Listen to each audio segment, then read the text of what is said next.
A todos, bienvenidos a esa nueva edición de Charlas con Expertos, el espacio donde hablamos sin filtros de los temas que más nos preocupan y ocupan a quienes emprenden y lideran negocios. Y hoy tenemos una de estas conversaciones que pueden cambiar el rumbo de una empresa, porque hablamos de un tema que es bastante complejo y muchas veces mal entendido: vender una empresa. Y para hablar de ello no podríamos tener mejor invitado que Joshua Novik. Joshua, muy buenas tardes. Si me permites te presento, si falta alguna cosa por decir, porque sé que tienes un currículum muy largo. Yo voy a intentar hacerlo de una manera corta porque Joshua es asesor de M&A, fusiones y adquisiciones, especializado en venta de empresas medianas, grandes, de empresas tecnológicas, pero además de eso, Joshua fue emprendedor durante más de 20 años, ¿verdad, Joshua? Fundó y dirigió varias compañías, incluyendo Antebeño, que salió a bolsa, a Bolsa de París, y fue vendida en el año 2016. Enhorabuena, Joshua, por ello. Y hoy lidera Bondo Advisors, que es una boutique especializada en acompañar a fundadores a uno de los procesos más intensos, emocional y estratégicamente, que es vender su empresa. Y lo que le hace único a Joshua es no solamente saber de números, ratios, negociaciones, es que también sabe lo que es tener un equipo, de haber estado ahí, que es quemarse, vender, dudar, empezar, volver a empezar, etcétera. Así que, como ha entendido, como siendo emprendedor desde dentro, hoy le hemos propuesto que nos hable de todo ello, nos hable de su experiencia, sin tecnicismos, de una manera sencilla para que podamos entenderlo. Así que bienvenido, Joshua, y muchas gracias por aceptar mi invitación. Muchas gracias y muchas gracias por tenerme aquí con vosotros. Mira, yo te voy a preguntar, porque ya sabes que aquí en Charlas con Expertos nos gusta estar preguntando, que por cierto, a todos los que estáis, tenéis dos opciones una vez que cuando terminemos de nuestra charla, porque yo tengo muchas preguntas que me habéis mandado por privado, muchas que he preparado yo. Si queréis en un momento dado, al final de la charla, entrar, hoy creo que vamos a poder conseguirlo, que vais a poder incluso entrar en directo. Y si no, nos las ponéis en Q&A, que hay un apartado en el chat que podéis hacernos preguntas a mí, a Joshua, y vamos a ello. Porque yo voy a empezar con una cosa muy sencilla. ¿Cuándo se sabe que ha llegado un momento de vender la empresa? Uy, eso no es una pregunta sencilla, es una pregunta súper complicada, ¿no? O sea, yo diría que no, que tampoco se sabe así, ¿no? O sea, al final realmente hay muchos motivos distintos para vender una compañía, ¿no? En sentido, uno puede ser, que es muy típico, ¿no? Y está cada vez más en España, ¿no? Que el empresario, pues oye, tiene, o los empresarios, una cierta edad y bueno, ya tienen ganas de retirarse y sus hijos, pues no tienen ganas de seguir con la compañía, ¿no? Entonces, eso es algo que pasa bastante, ¿no? Esa edad de retirarse puede ser cualquiera, quiere decir cualquiera, o sea, al final tampoco tiene que ser necesariamente la edad de jubilación de los 65 o 67 años, porque de hecho la mayor parte de la gente que vende la compañía pues tampoco va a tener problemas después, que tiene que estar pendiente que si cobran 1.800 euros o 2.300 o 1.500, ¿no? Pero sí que entonces este momento de salir de la compañía, pues oye, puede ser con 60 años, puede ser con 80, porque hay personas pues que le gusta trabajar y no quieren dejar de trabajar hasta que realmente ya no puedan, ¿no? Entonces esto yo diría es un caso muy común, que tiene que ver que no hay sucesión, ¿no? Otro caso tiene que ver con simple cansancio, ¿no? Entonces hay muchas veces, pues oye, en mi caso en parte fue así, ¿no? Yo en esa compañía Antebeño estuve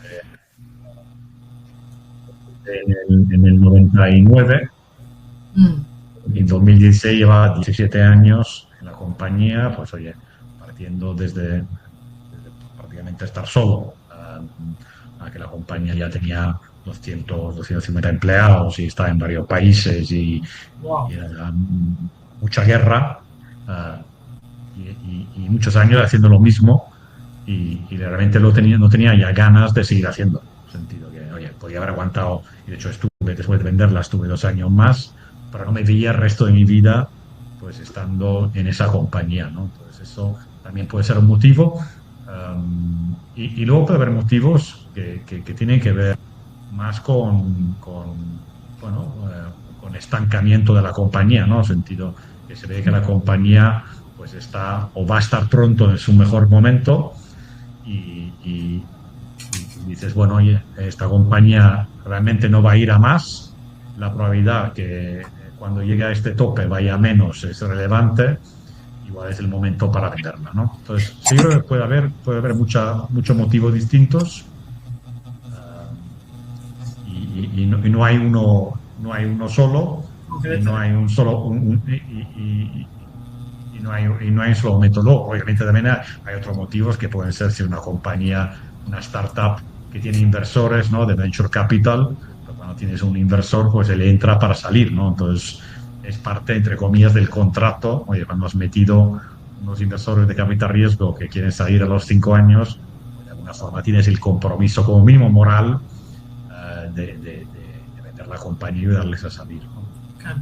Porque es que también hay diferencias, ¿verdad?, entre vender una empresa de manera estratégica o venderla por necesidad, porque también hay casos que existen problemas internos, etcétera, y ya no queda más remedio que la venta. ¿Tú cómo dirías en este caso, por ejemplo, cuando los founders se encuentran ante ese segundo caso, que puede ser una venta por necesidad? ¿Cuál dirías que es el punto clave para que no cometan ningún error? Porque en estos momentos, ¿no?, cuando estamos ante una situación quizás complicada, ante una tormenta de cosas que te están viniendo, ¿cuál dirías tú que es el punto más importante que tienen que tener en cuenta, pues, a la hora de tanto de contratar un asesor, que lógicamente es un punto fundamental? ¿Y qué más cosas? ¿Qué más cosas tendrían que tener en cuenta? Un punto de partida, obviamente, si la compañía está con problemas relevantes de negocio, esas compañías no son fáciles de vender, ¿no? Entonces, realmente hay que intentar no estar en esa situación, porque, bueno, obviamente, de hecho, las compañías hasta las que se compran, que están en mala situación, suelen estar en mala situación financiera. No sé si me explico. Igual tienen un buen negocio, pero se han endeudado demasiado, entonces le cuesta refinanciarse, pero que el negocio en sí es un negocio bueno. El problema, si es un negocio que era bueno y ha dejado de serlo, pues la compañía es difícil venderla. Yo estaba hablando más de problemas estructurales, ¿sabes? No sé, que no se entienden los socios, o a lo mejor hay algún problema, pues, de salud, no sé, porque muchas veces surgen ese tipo de inconvenientes, ¿no?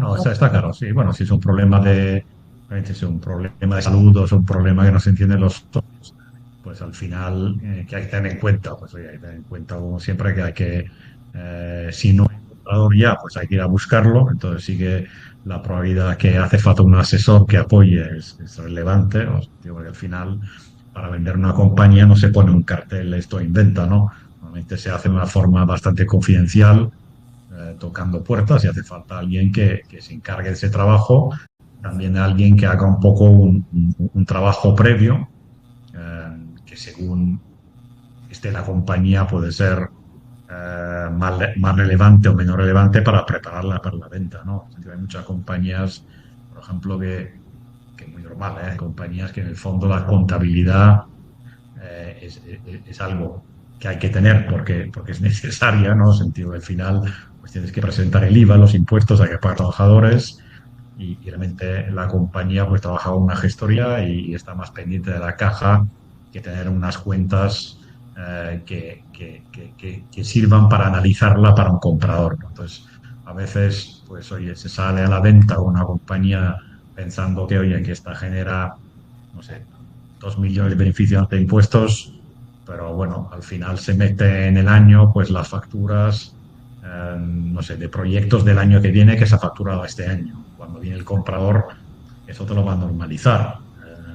Entonces, todo lo que son periodificaciones, lo que son provisiones, es que hay muchas compañías que no están pendientes y se hacen una idea de lo que gana la empresa, del valor que tiene, y luego cuando van al mercado y en el diligence se encuentran pues con sorpresas que la oferta es para la mitad, ¿no? Entonces, sí que hay una parte de trabajo previo que hay que hacer y hay que hacerlo con un profesional y lo más probable es que hay que contratar también un especialista que te busque el comprador. Claro, es que esta era la pregunta siguiente. ¿Con cuánto tiempo? Porque yo sé que esto es como un matrimonio, ¿no? Tú tienes que preparar la novia y tienes que hacer todo para que no haya ningún tipo de problema, etcétera, etcétera. Entonces, esta era una pregunta que también tenía preparada para ver qué tiempo se necesita para tomar lo primero, una vez que tomas la decisión, para preparar la compañía, para hacerlo bien. No quiero decir con eso de preparar trampas, sino todas estas pequeñas cosas, estos detalles que hemos contabilizado mal, que hemos hecho mal las previsiones, etcétera.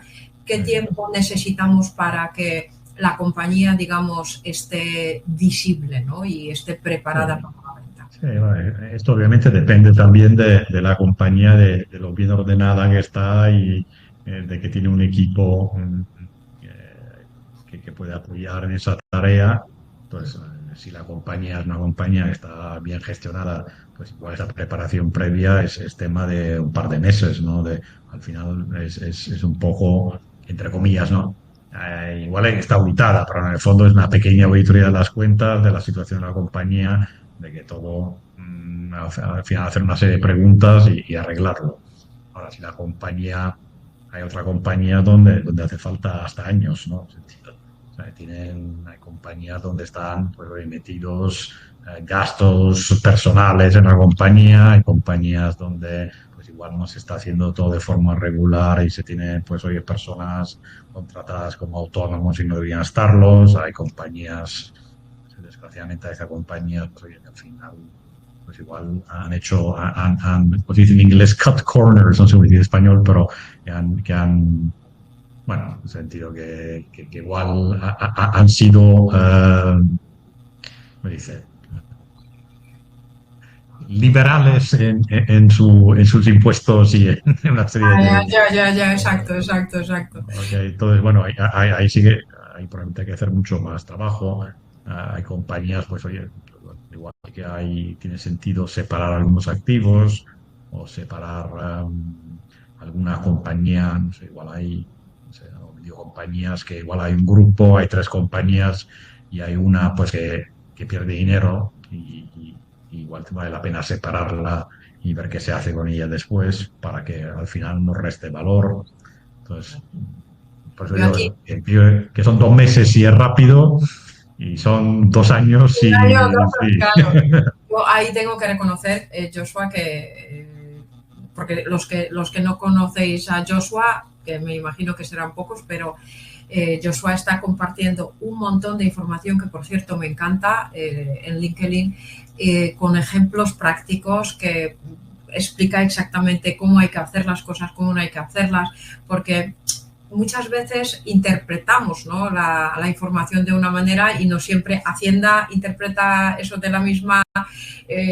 Pues puede haber que llegan a un acuerdo, ¿no?, entre comprador y vendedor y luego llega la due diligence y de repente pues lo que los vendedores han puesto en un lado los compradores consideran en otro, eso disminuye el valor de la empresa, etcétera, etcétera, ¿no? Y ese tipo de negociaciones internas a veces pueden ser bastante sencillas, pero también puede ser un trabajo muy arduo, ¿no? Porque un tiempo medio, desde cuando vosotros, por ejemplo, cogéis una empresa, el encargo de venta y hasta que esto realmente se lleva al cabo, ¿cuánto puede ser el periodo ese de maduración?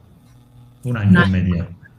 Ajá. Y ahí vosotros entiendo que participáis también en la parte de due diligence o lo hace el comprador por su cuenta. Obviamente el comprador es el que contrata la due diligence. Ujú. Tiene unos proveedores que lo hacen y nosotros lo que apoyamos es el vendedor, pues oye, tener la información ordenada, ¿no? Y a veces interpretar pues las preguntas que hace el comprador, ¿no? Porque al final, normalmente el vendedor es primerizo, ¿no? Que es lo normal. En sentido, hay pocos que han vendido más de una empresa, ¿no? Hay algunos, ¿eh? Hay algunos que han vendido Yo más de una conozco unos empresa. cuantos, ¿eh? Te puedo asegurar que, porque también Pueden, eso es otro negocio, ¿no? De crear eso, empresas para luego la para venta. venderla. Sí, pero bueno, porcentualmente es un porcentaje pequeño, ¿no? O sea, la mayor parte de las compañías que venden, pues el empresario, pues es su compañía, en muchos casos, de hecho, no tenía ni intención de venderla, pero en un momento dado, pues igual se le ha acercado a alguien, o, como dices tú, o tiene un problema de salud, o por edad, o hay un momento que se ha vendido y es una experiencia nueva bueno, ahí pues hace falta trabajo porque o sea, realmente es distinto vender una empresa que gestionarla, ¿no? Y también las decisiones que tomas cuando vas a vender una compañía, claro, tú cuando gestionas estás pensando pues en siempre, oye, pues bueno, siempre, pero si eres un empresario responsable, estás pensando también a 5 años vistas, haces inversiones que no son para el año que viene,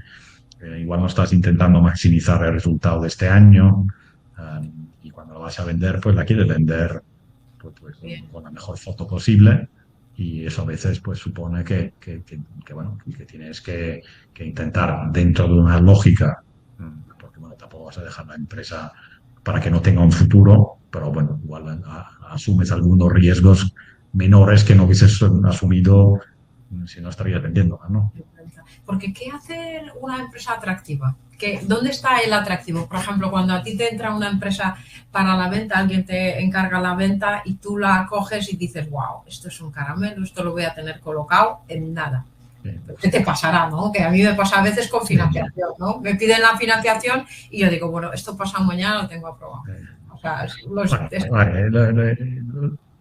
lo que es más relevante para mí, obviamente la compañía tiene que tener un tamaño mínimo y idealmente ser rentable, ¿no? En sentido, diría que esto un poco, que luego también hay compañías muy pequeñas que no son rentables que se venden, una compañía que ha creado una tecnología muy especial, una biotech farmacéutica que va a crear un producto dentro de 10 años, ¿no? Pero yo diría, en línea general, la mayor parte de las compañías que se venden, yo diría que tienen, no sé, entre 5 y 10 millones de venta como mínimo, ya tiene una estructura de personal, no sé, 40, 50 personas, con un poco de management que no depende de una sola persona, en el sentido que hay un equipo y entonces hay menos riesgo cuando la compras de que se va una persona y se hunde todo, ¿no?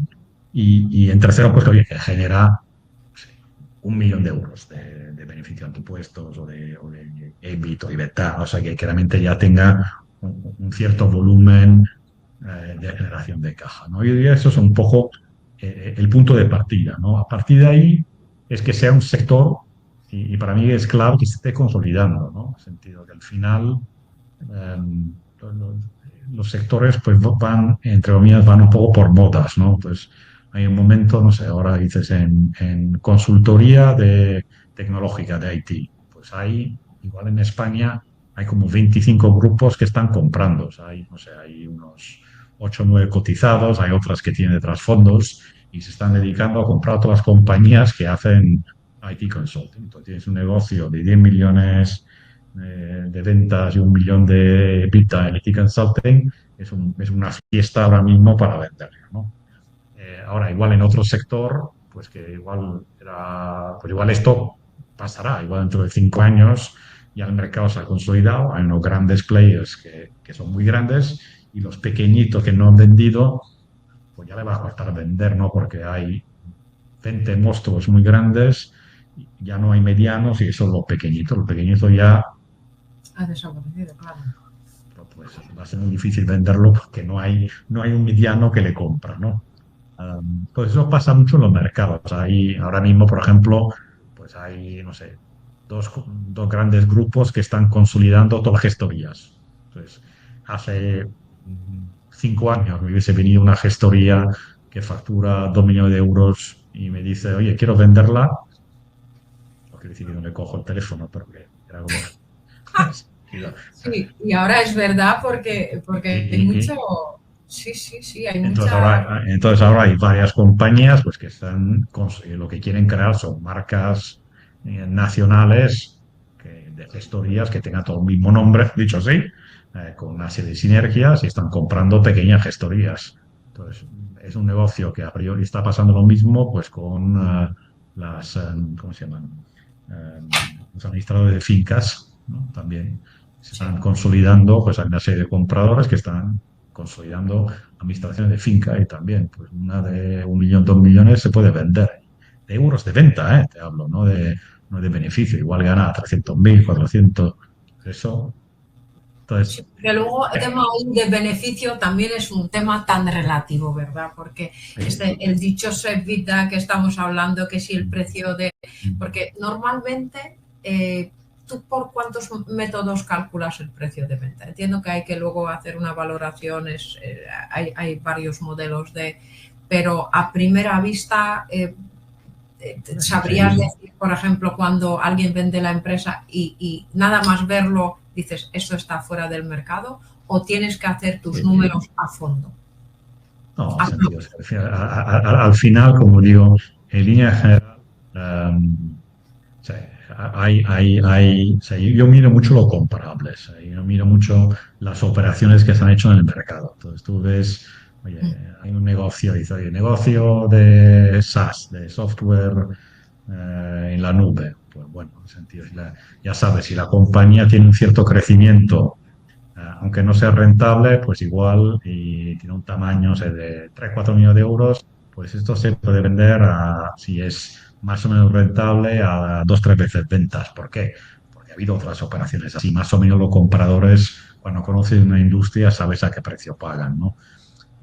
En Evita dice, oye, pues una compañía de consultoría de IT consulting, oye, si es muy básica, ¿no? Si es especialista en algo muy de moda, no sé, si es especialista en Salesforce, que ahora está muy de moda, pues se paga más caro. Pero si es un grupo de gente que está, oye, haciendo, no sé, pues proyectos de backend, de programación, pues que tiene 1 o 2 millones de Vita, pues esto se vende, pues no sé, entre 6 y 7 veces de Vita.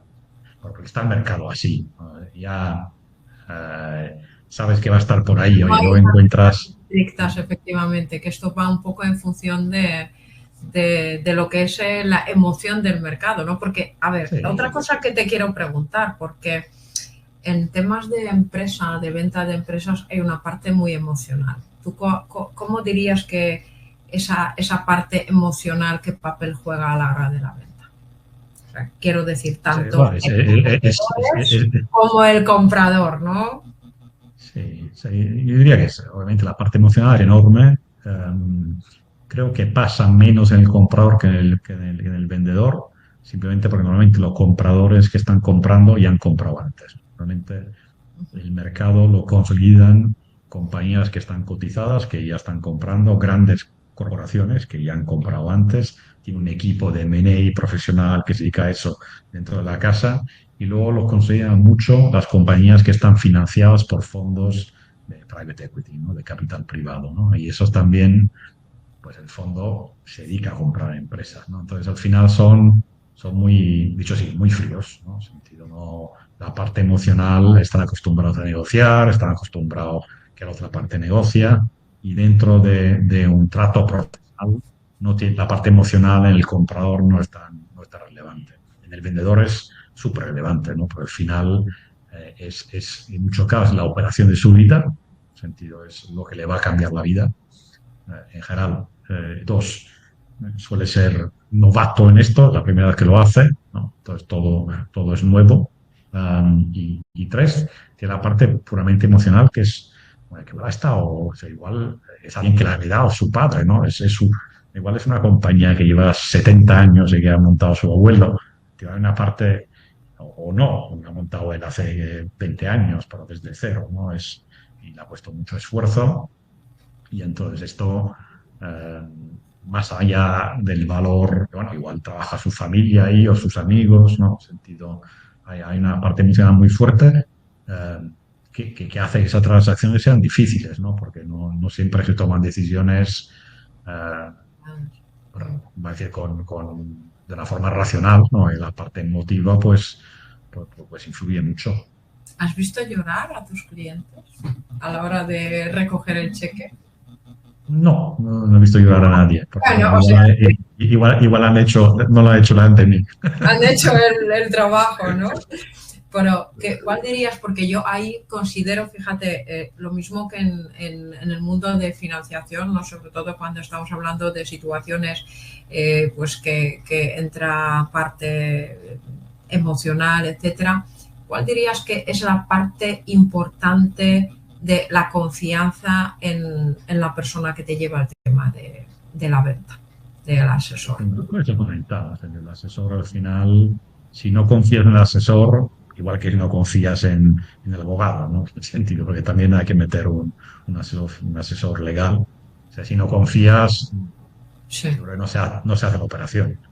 Eh, Porque al final nosotros estamos continuamente diciendo que, Eso oye, te esto acéptalo, esto no acéptalo, esto lo negocio así, oye, estoy dando esas tres opciones, te aconsejo esa, eso es nuestro trabajo, y si desconfías, no se va a hacer la operación, o no nosotros, y de hecho para nosotros es clave, ¿no? En sentido, cuando firmamos un contrato, pues al final que nos elijan y que se fíen de nuestro criterio, dentro de que al final tienen que decidir ellos, ¿no? Yo diría, fíjate, en la experiencia que tengo y en track record que nosotros hemos tenido, porque también hemos financiado pues, adquisiciones, etcétera, ha habido casos que el vendedor, por ahorrarse los honorarios, pues se ha lanzado por su cuenta, contando con el asesoramiento de su cuñado, que es lo típico, que mi cuñado entiende de esto, y muchas veces pues patinas porque claro, el cuñado es abogado, pero a lo mejor es que ni siquiera entiende de adquisiciones, ¿sabes? Sino es hacer derecho laboral, por ejemplo.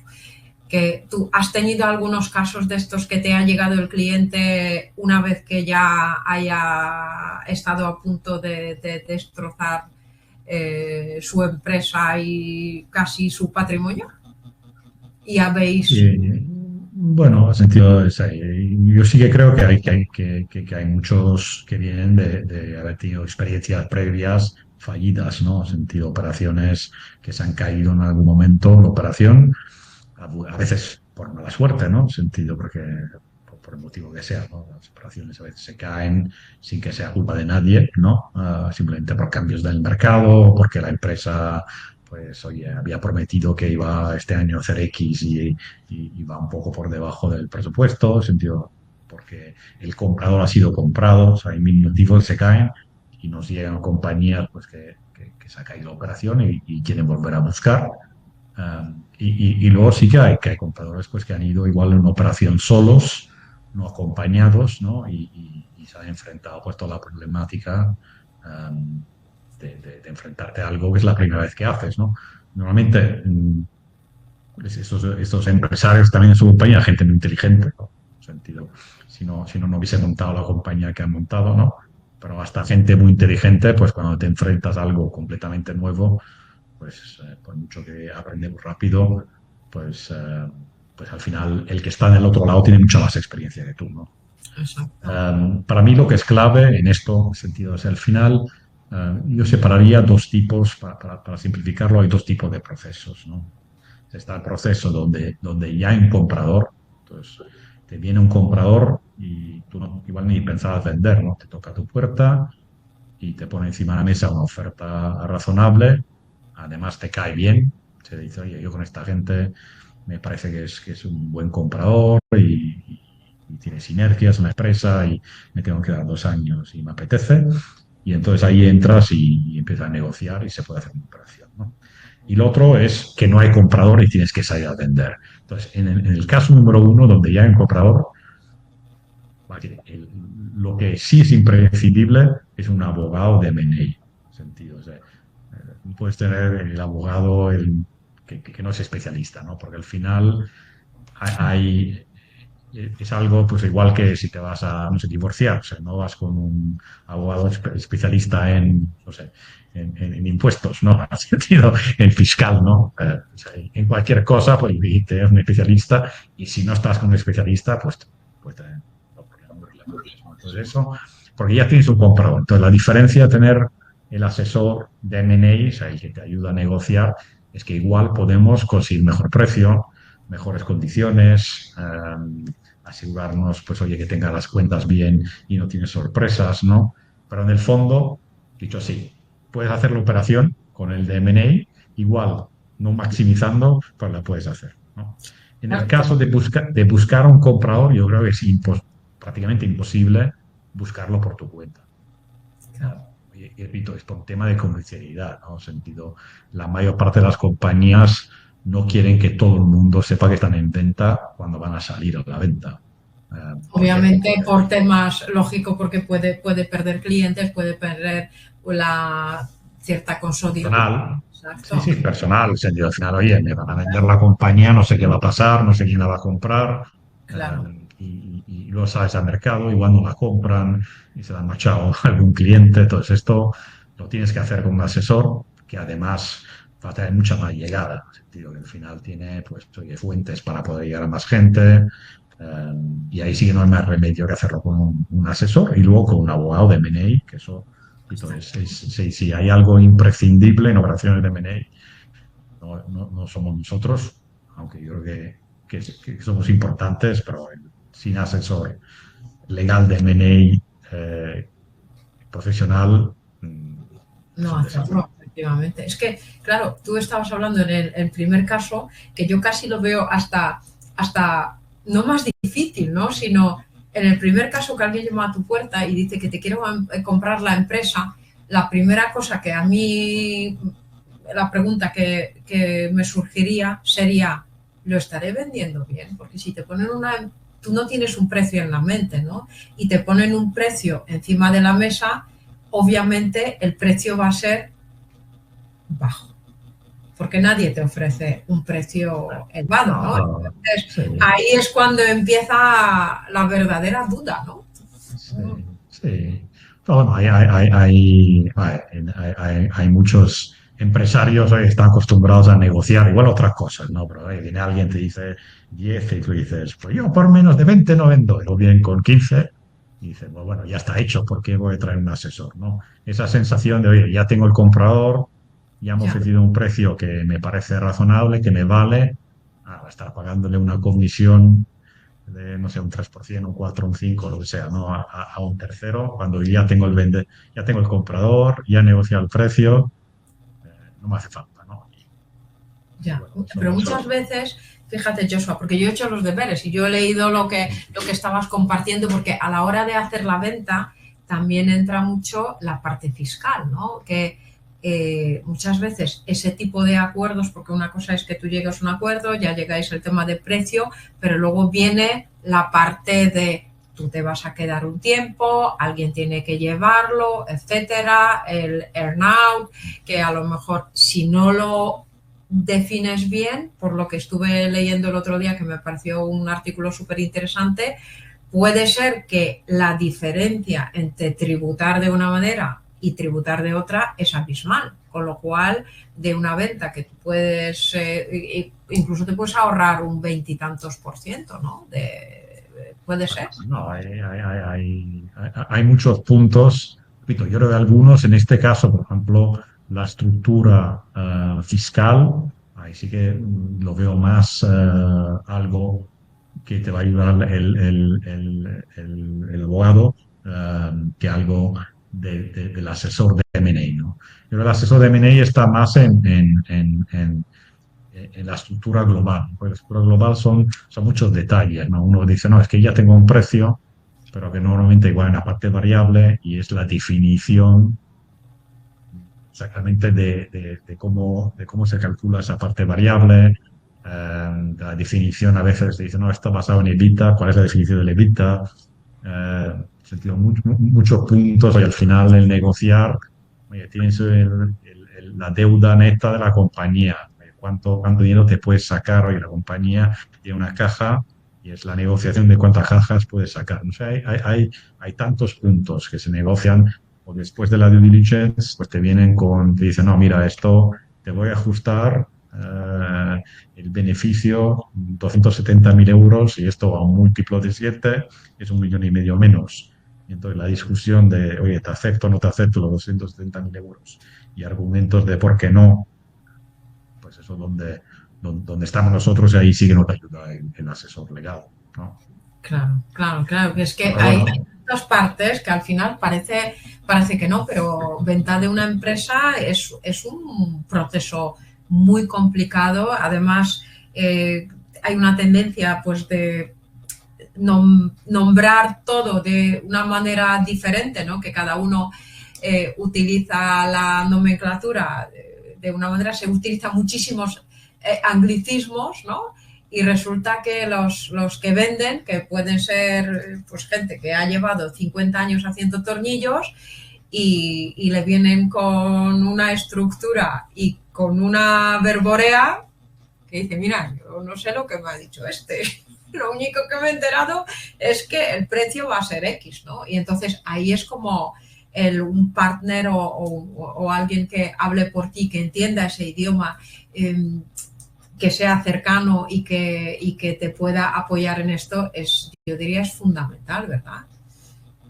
sí, sí, sí, no, y también la negociación, al final también tener, cuando hablabas de la parte emocional, al final la negociación tiene una parte emocional muy fuerte, ¿no? Entonces, dejar que lo haga un tercero y también quita la parte no racional de la negociación, ¿no? Exacto. Eh, y también la jugada del bueno o el malo, ¿no? O sea, nosotros a veces, pues igual vamos, me viene el famoso tema del comprador que dice 10 y nosotros vamos muy agresivos con 20 y eso igual al comprador le puede asustar, ¿no? Y de repente pues se echa, mira, oye, que estáis pidiendo algo absurdo y oye, ya se acaba la negociación. Entonces ahí es donde puede entrar el empresario y dice, no, mira, es que mi asesor se ha pasado y ha pedido esto, realmente yo con 15 estoy dispuesto, pero si lo has dicho tú, no tienes el juego del bueno, Bueno, del malo, de esto, tienes que del dar otro, otro ¿no? truco de negociación. Os tienes que dar algún truco de Sí, negociación, ¿eh? Porque yo sé que tú tienes ahí una cartera de trucos de negociación. ¿Cuál sería el que más utilizáis? A ver, dímelo que ahora que nos escucha. no, sentido, o sea,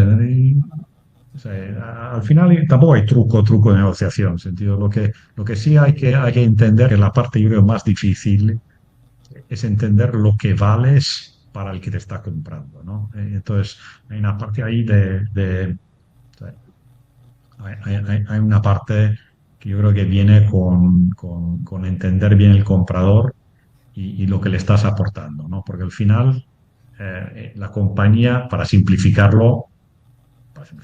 mira, una compañía genera 1 millón de euros de flujo de caja, la voy a comprar yo qué sé, a 6 veces el flujo de caja y en 6 años me la pago, ¿no? O sea, pongo dinero y en 6 años recibo otra vez el dinero que he puesto, ¿no? Para simplificarlo. Entonces es una forma de comprar una compañía. Pero en otros casos el que la compra, pues lo que tiene son unas ventajas. Que dice, oye, que además el cliente que tiene esta compañía que compro es el mismo que me puede comprar mi producto. Y entonces, oye, además de vender las ventas de esa compañía, voy a vender mi producto a ese mismo cliente y voy a generar 500.000 más de beneficio todos los años.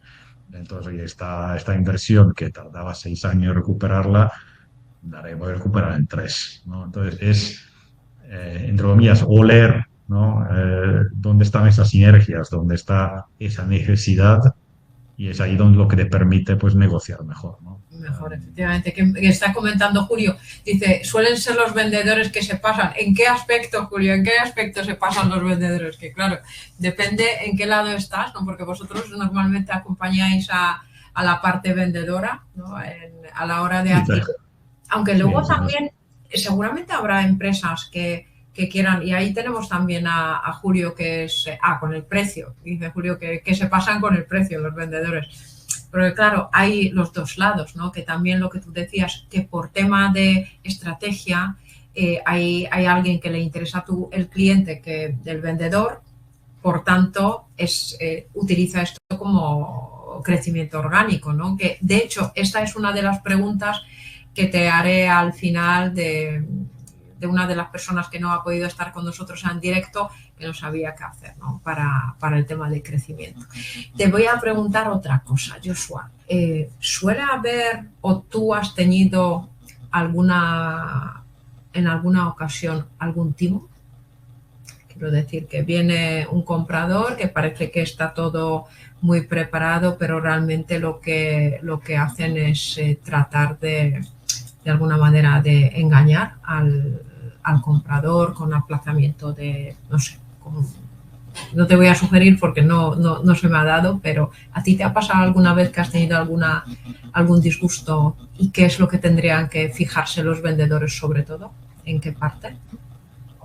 Sí, no, sentido, o sea, sí que hay compradores poco serios, pero eso en línea se descubre muy prontito, ¿no? En el proceso ser profesional, ¿no? Al final hay compradores que está claro que no tienen la financiación para hacer la operación o que vienen con condiciones, pues oye, donde está muy claro que quieren aplazar todos los pagos y bueno, nosotros en estos casos lo que aconsejamos a nuestros clientes pues de no ir más allá, ¿no? En el sentido, al final hay compradores que hay que descartarlos y en general se ve bastante rápidamente y en muchos casos ya tiene reputación, ¿no? de ser compradores poco serios, ¿no?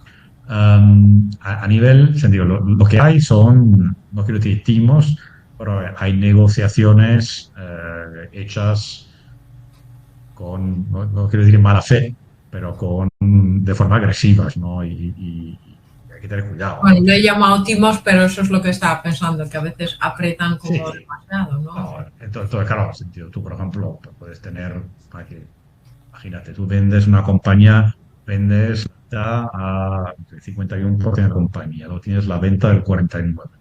Y el 49 está basado en título del beneficio de dentro de 2 años. Lo que pasa que ya no tienes control de la compañía y no te has protegido bien en contrato y pues oye, ellos te meten, pues oye, como ya son dueños, pues te meten unos gastos corporativos y te empiezan a meter, pues oye, el 10% del coste del consejo delegado del grupo, de la sede, de la publicidad que hacen, del director financiero y de repente te encuentras, pues tienes 100.000 euros en este gasto y todo es claro, la compañía ya no da el beneficio que daba antes pero que tiene que ver, claro, ellos obviamente no te cuentan que van a hacer esto, pero si no te has protegido en contrato, pues luego ya te dice esto es lógico, todas las compañías del grupo pues oye, le facturan una parte de los gastos corporativos y es lógico que sea así. En el fondo es una trampilla. Lo que pasa es que tú también probablemente no te has asesorado correctamente pues para asegurarte que no hay esas maneras, ¿no? Que esto no pueda pasar, ¿no? Es un timo, ¿no? Es un timo pues que está mal negociado. Ya, claro, efectivamente. Y estás poco protegido. ¿Qué es lo que más temen los funders? ¿Qué es lo que te ha pasado algunas veces que cuando ya formalizan, cuál es el miedo más común entre los vendedores? Yo creo que lo que en general pasa con la mayor parte de los vendedores, lo que le asusta obviamente son todos los pagos aplazados y los pagos que tienen que ver con tener que cumplir determinados retos a futuro, que es la parte que más le asusta, y a la vez tener que quedarse en la compañía para cumplirlo, ¿no? Entonces ahí es donde hay mucha discusión. Yo diría que el porcentaje muy, muy amplio de los empresarios que venden les gustaría pues poder salir a los 6 meses, a un año o el día de la firma, habiendo cobrado la totalidad. ¿Se suelen aplazar en los pagos a menudo? O sea, quiero decir, cuando estamos hablando de varios millones, lógicamente, si no consiguen financiación adecuada, a veces es preferible. Pero en este caso, ¿qué pasaría si los founders avalan a título personal las operaciones? ¿Tú qué les recomendarías en este caso? Imagínate que tienen la empresa tiene endeudamiento, ellos venden, pero hay algunas posiciones que siguen avalando a título personal. En estos casos, ¿qué se hace? Porque yo desde el punto de vista financiero, si yo estuviera en el lugar, diría, te lo tiene que cancelar, tú no puedes seguir manteniéndolo, ¿no? Pero la práctica... La lógica es así. Y si no, en el fondo es un tema de precio. No sé si me explico. Sentido, al final, oye, si sigo avalando y asumo ese riesgo, pues tendré una contraprestación por eso, ¿no? O sea, al final, eh, la lógica es que eso no sea así. Si es así, pues bueno, pues tiene que haber un motivo y lo tienes que aceptar porque en el conjunto del acuerdo, pues te interesa ese acuerdo, ¿no? Si me explico. Sí. Que los pagos, entiendo, o sea, yo diferencio entre pagos variables y aplazados, ¿no? Entonces, si hay una cosa que se utiliza bastante, ¿no? Que son vendor loans, o sea, son pues préstamos del vendedor, ¿no? Entonces se dice, oye, viene un comprador y al final, pues, oye, imagínate, tiene que comprarte la compañía, tiene que pagarte 5 millones, entonces, pues tiene 3 y luego pues consigue 1 millón del banco y 1 millón es un pago aplazado. Entonces, esto, ¿qué riesgo tiene? Tiene el riesgo de no cobrarlo, es así, ¿no? En el sentido, es posible que no lo cobres, estás dando el motivo que probablemente solo ha podido financiar uno, es porque el banco no le ha querido dar más. Entonces, este 1 millón pues te la estás jugando. Entonces, ¿por qué hacerlo? Porque probablemente no tenías otro comprador que te la iba a comprar, era el mejor precio y quieres venderlo y estás dispuesto a asumir ese riesgo, porque tienes que calcular que tienes un riesgo que no lo cobras. Entonces, y si no lo cobro, sigo habiendo hecho una operación que me compensa, pues sí, entonces, bueno, hago la operación. Si no cobro esto, he hecho una operación horrorosa, pues mejor no haber firmado la operación. Todo lo que es un pago aplazado, salvo que hay alguien que es muy, o sea, que tiene muy claro que es muy solvente, pues bueno, hay un riesgo de no cobrar. ¿Son atractivas las empresas? Porque fíjate, yo desde el punto de vista financiero, por ejemplo, una empresa que tiene buenos resultados y está endeudada sería más atractiva para la compra. ¿Qué piensas? ¿Cuál es tu opinión personal? O sea, quiero decir, aún estando endeudada, porque lógicamente si es una deuda con alguna entidad bancaria, en caso supuesto de que no avala ninguno de los socios, se podría quedar la deuda en la empresa y se descuenta el precio. Es así. Al final las compañías, normalmente el valor, ¿no? El enterprise value es el valor de la compañía, para simplificarlo, más caja menos deuda, ¿no? Entonces, si la compañía, pues al final, imagínate, pues la valoran a 5 veces el EBIT y tiene 2 millones de EBIT, pues vale 10. ¿Okay? Pero claro, y luego tiene 1 millón de caja y 4 millones de deuda, pues tiene 3 millones de deuda, valía 10 y te van a pagar 7. Pero para el comprador es más atractivo, ¿no? Porque realmente no es más atractivo, no, porque tanto, ¿no? Sí, pero estás asumiendo 3 millones de deuda que tendrá que devolver en algún momento, tiene unos intereses, sentido, o lo puede liquidar ya. O sea, al final esos 3 millones igual podía haberlo conseguido para la compra que se lo financia un banco. De hecho, la mayor parte de las compras están en parte financiadas. O sea, ya no pones todo el capital. Entonces, si la compañía ya tienes deuda, el banco te va a dar menos. Efectivamente. Entonces, yo creo que tampoco influye. Sentido, al final influye en el precio que se les cuenta y poco más, y que posiblemente hay una compañía que está muy endeudada obviamente, si eso supone que paga muchos intereses y tiene dificultad pues, a generar caja, pues es probable que el comprador pues apriete más en precio, ¿no? En el sentido, o sea, cualquier compañía que la ven que está en dificultad, eh, pues eso no ayuda en la negociación de cara al vendedor, ¿no? Y, por ejemplo, compañías con activos o sin activos. O sea, imagínate que hay una compañía que tiene todo, no está endeudada, tiene un parque inmobiliario, pues naves, etcétera, etcétera, y luego vende el negocio, una fuerte cartera de negocio, etcétera. ¿Qué sería interesante? ¿Tú qué le recomendarías? ¿Que sacaran los activos de la... De Bueno, la sí, seguiría los activos que no son esenciales para hacer el negocio, uh-huh. que normalmente son inmobiliarios, pues vale la pena sacarlos porque muchas veces el comprador no tiene ningún interés en esos activos, ¿no? Porque al final el comprador está comprando un negocio.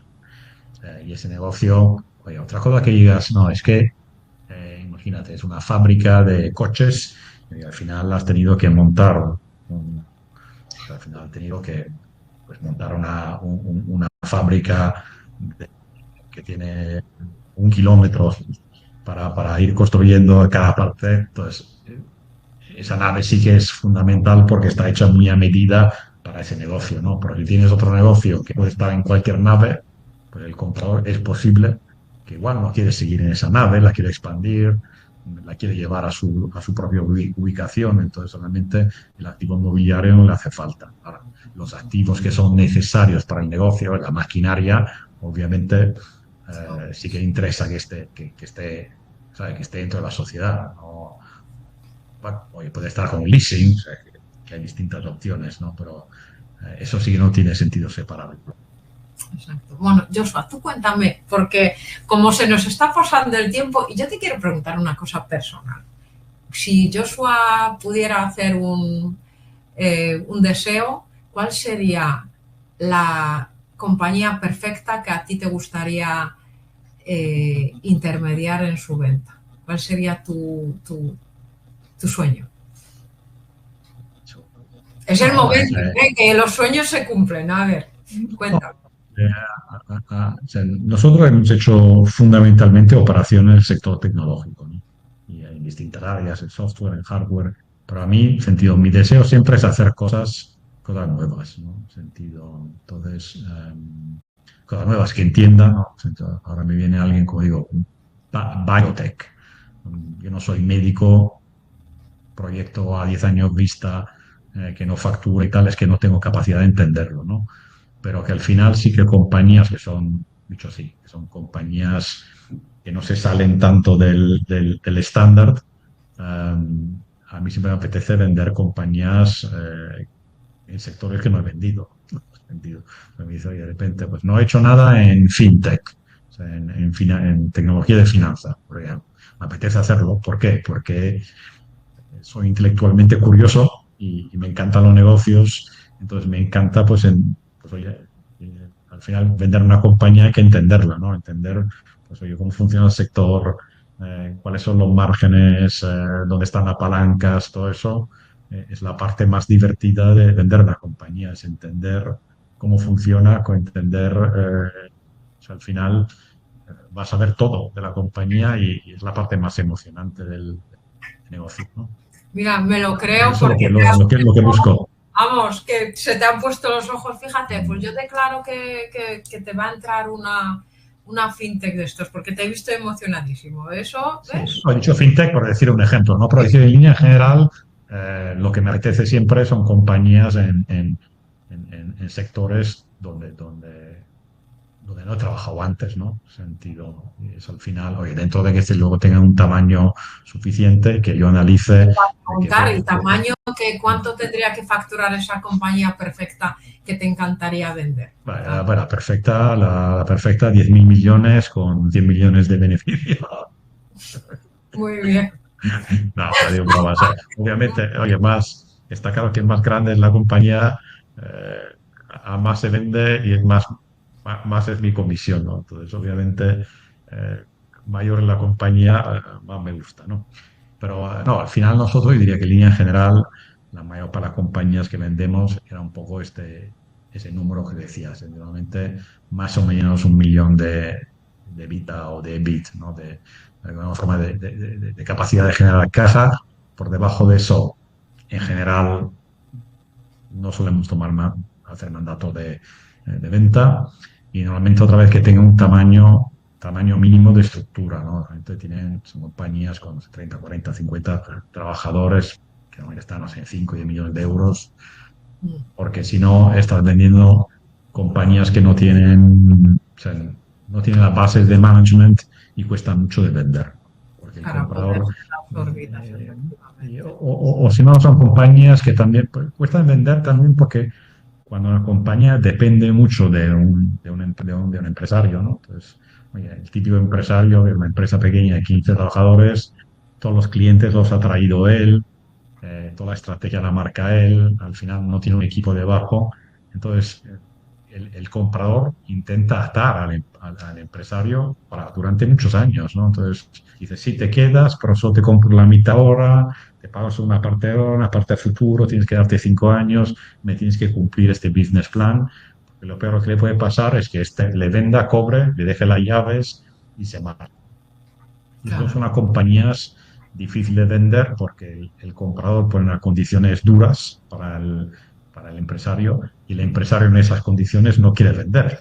Y dice, oye, te tengo que vender y quedarme 5 años y encima cumplir todo esto para cobrar, pues para eso me quedo en la compañía. me quedo exacto, exacto, exacto. Pues mira, Joshua, te voy a hacer algunas preguntas, porque claro, el tiempo se nos ha ido volando y yo quiero todavía, sobre todo, darte las gracias, pero todavía no hemos acabado, porque mira, me estaban preguntando, y así os animo los que estáis en directo, que si queréis hacer alguna pregunta o queréis conectar y entrar en vivo y directo, pues tenéis la opción de Ask to Speak y os doy la entrada. Mira, me estaba preguntando Marcos, me hizo la pregunta, dice, tienes una e-commerce creciendo en una media de un 20% más o menos, pero todavía no vendes 500.000 euros y además tu EBITDA es bajo. ¿Qué estrategia plantearías? Porque Marcos dice, comprar una empresa tradicional complementaria con grandes sinergias que factura casi 1 millón de euros y que está abierta a negociar su venta. Pero claro, necesitas inversores. ¿Tú qué le recomendarías a Marcos? Yo recomendaría pues que siga buscando el camino para escalar la empresa, ¿no? En sentido, ese tamaño es una compañía. Ahora mismo las compañías de e-commerce al final, hoy en su día era algo novedoso, hoy en día una compañía de e-commerce es un retailer que en vez de tener tiendas pues lo tiene online con algunas ventajas y algunos inconvenientes y probablemente para vender una compañía de e-commerce pues tiene que estar ¿no? O sea, en muchos millones para poder encontrar un comprador. Probablemente, salvo que está no sé, en algún segmento muy concreto sentido. Por algún motivo, alguien quiere consolidar, no sé, yo estoy con un e-commerce y no tengo un producto que he creado yo, que es muy único y que no hay competencia y que encima hay un internacional que quiere entrar en España, tiene que haber algo muy, muy, muy concreto. Si no, lo que falta es remar mucho. Y un 20% crecimiento está bien, pero desde la base de 500.000 son 100.000 al año. Entonces, o sea, esas cifras tienen que estar intentando crecer pues en Que 5 tienen que al año. espabilar, o sea, no queda otra. Y mira, bueno, eso está preguntando Fernando también. ¿Qué pasa con los acuerdos que prometen un earnout pero luego no se cumplen? ¿Qué pasaría con esos acuerdos? Si hay alguna manera no sé a lo que se refería exactamente. Sí, se pueden no cumplir de dos formas. Uno no se cumple porque no se cumplen los KPIs que se han marcado, ¿no? Entonces, obviamente, si tú tienes un acuerdo de earnout que vas a cobrar Me voy a cobrar 1 millón más si consigo llevar el EBITDA de 500.000 a 700 y no se cumple, pues poco puedes hacer, ¿no? Sentido porque el que ha incumplido es el que es Ujú. el vendedor y tenía pues un... Entonces, si no se cumple porque el comprador eh, el comprador no ha pagado, entonces, oye, eh, entiendo, o sea, como eso ya es por vía judicial, en el O sentido sea, de... habría la posibilidad de reclamar o Bueno, invalidar la venta. invalidar probablemente no, Pero porque pedir cuando... algún tipo de recompensa o alguna No, bueno, en el reclamación. sentido, obviamente hay un contrato, si hay un contrato, hay unas condiciones y está bien redactado el contrato y se está cumpliendo unos hitos que estaban marcados y el comprador no está pagando, pues como cualquier contrato, ¿no? En sentido, al final, como si en un negocio pues prestas un servicio y no te lo pagan, ¿no? En sentido, lo Ya. primero es intentar resolverlo de otra manera, pero si no se puede resolver, pues la solución es demandar. El problema muchas veces en estos casos, yo diría que puede pasar muchas veces en earnouts. Uno, eh, puede ser que no estaban claros, ¿no? Entonces que hay una duda si determinados hitos han cumplido o no. Ujú. Por ejemplo, pues oye, no estaba bien definido lo que era mm, evita o evita recurrente, o sea, algunos problemas de definición. Entonces hay que no es tanto que no quieran pagar, sino que hay una interpretación distinta. Entonces esto hay que intentar negociarlo y si no se llega a un acuerdo, pues demandar Exacto, si exacto. se tiene razón. Eh, y luego el otro caso, que no puedan pagar porque no tienen dinero para pagarlo. Y eso obviamente es más complejo porque, bueno, por mucho que demandes, pues si posiblemente no lo pagarán de todas formas. Pero bueno, entiendo que si es un dinero relevante vale la pena demandar de todas maneras, porque igual, como todo, sí que es posible que dentro de la resolución sea recuperar la compañía o unos activos o... Exacto. Ahí está diciendo Julio que efectivamente por eso hay que contar con buenos asesores y abogados y con buenos asesores financieros que le ayuden también a financiarse para que no tenga que aplazar el precio. ¿Sabes? O sea, es que eso efectivamente es así.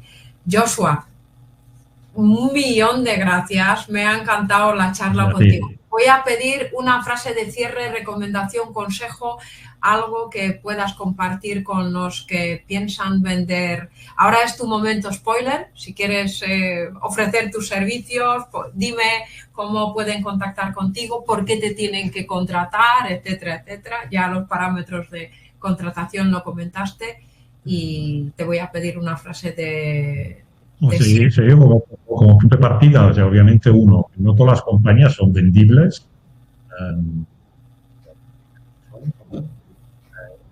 no todas las compañías tienen que vender, ¿no? A veces hay obsesión de crecerlo para venderlo, hay muchas compañías donde vale la pena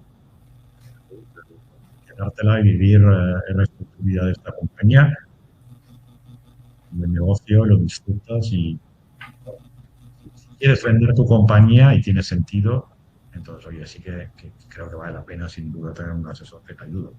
Yo, obviamente, me dedico a ello y eso hace que probablemente no sea completamente objetivo, eh, pero sí, si uno lo piensa, realmente la mayor parte de los asesores financieros fundamentalmente están cobrando a éxito, ¿no? Y son pocos puntos, ¿no? Y probablemente es muy fácil que te salga gratis o multiplicado por X, ¿no? Entonces, oye, si estás pagando un ejemplo, un 3%, que un asesor financiero no te mejora el precio un 3% en una negociación, Exacto, exacto. Que al final, yo sentido. siempre digo, hay que mirar a largo plazo, lo barato sale caro, eso es una frase que a mí sí que me gusta mucho y yo, fíjate, desde charlas con expertos, lo que siempre digo que hay que recordar que no estamos solos y tenemos gente en la que nos podemos apoyar y es fundamental buscar un buen compañero de camino, ¿no?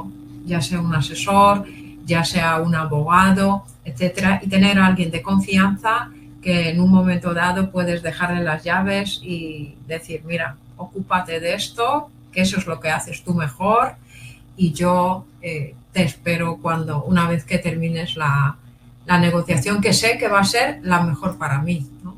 Sí, bueno, especialmente oye, en un tema como este, que al final normalmente es lo que en inglés, que no sé cómo decir en español, pero imagino es que te cambia la vida, es life changing. Se dice, Life al changing, final, ¿no? cuando vendes tu compañía es un momento life changing, es una vez y ahí sí que más vale, pues oye, hacerlo muy bien, ¿no? Hacerlo muy bien es gastarte ese extra en abogados muy buenos y hacer las llamadas de referencia, asegurarte que quien estás contratando pues es el asesor correcto, eh, y dejarte aconsejar, obviamente tomando las decisiones, porque la compañía es tuya, es del emprendedor y él es el que toma las decisiones, ¿no? Pero con alguien que te aconseje que la haya hecho antes. Exacto. Pues así es. No sé si queréis los que estáis ahí hacer la última pregunta, que por favor hacerla ahora o callaros para siempre, como yo lo digo.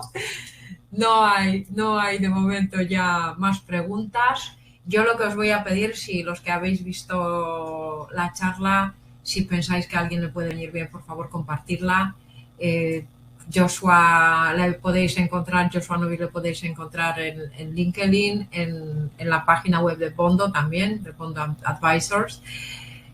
Consultarle, escribirle y por supuesto toda la información que él comparte, yo os recomiendo que os suscribáis porque es súper interesante y por supuesto que nos sigáis a nosotros, te financiamos tanto en nuestra web como en nuestras redes sociales, que estamos ahí desde hace muy poquito, tenemos muy poquitos seguidores en TikTok, en Instagram, haciendo ahí spoilers, más que nada porque nuestro objetivo y mi objetivo en este caso es ayudaros a encontrar soluciones y encontrar gente que os pueda apoyar en esa aventura que es emprendimiento y a veces tan difícil estar en solitario, con lo cual, Joshua, muchísimas gracias.